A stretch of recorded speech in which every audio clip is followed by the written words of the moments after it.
Mala Japan-like og Instagrammable nga tourist spot sa Barangay Malandag, Malungon, Sarangani Province, gidayo sa mga residenteng gikan pa sa managlahing lugar sa Soxargen og Kasikbit rehiyon. Nahimong instant sentro sa atraksyon karon ng Barangay Malandag tungod sa Tabebuya Rosia tree o mas naila isip cherry blossom tree tungod sa kulay pink ni ining bulak. Ang Tabebuya tree ang nahimong sikat sa Barangay Malandag sugod kanatong tuig 2017 pinaagi sa proyekto gikan sa lokal nga panggamhanan sa Malungon, Sarangani Province. Nag-start ni siya katong nakita nato 2017 nga nag-bloom siya kaya pag tree planting mi mao gyud ang ginapatanom. 2018 katong naapa si former Kapitan Madam Delia Constantino, nagpatanom gyud siya diri sa National Highway.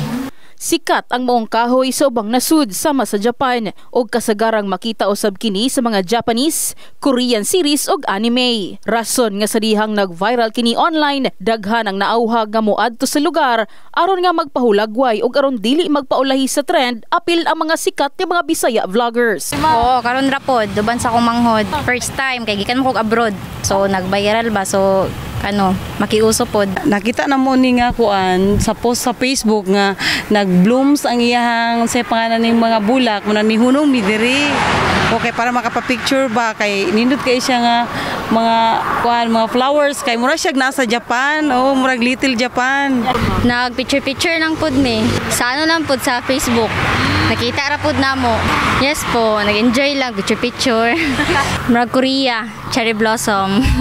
Tungod niini, posibleng usa kini sa makatabang nga mas mapakusgan pa ang turismo sa Barangay Malandag o tibuok munisipalidad sa Malungon, Sarangani Province. Karon makita nato nga 2 years ago or 1 year ago nga basig mag-bloom na gyud dinhi sa Malandag kay every individual nga panimalay karon murag naa gyud siya tanom. So, as a barangay captain, so blessed ako and then happy and then maupod sa katawhan sa Barangay Malandag nga malipayon mi kay tungod nakilala ang among barangay tungod sa cherry blossom. Seasonal lang ang pagpamulak sa cherry blossom og kasagarang magsugod kini sa bulan sa Marso. Apan karong tuiga bulan pa lamang sa Pebrero makita na ang kanindot sa mga bulak niini. In the heart of changing lives, kini sa MJ Fernandez sa Brigada News Jansan. Brigada News.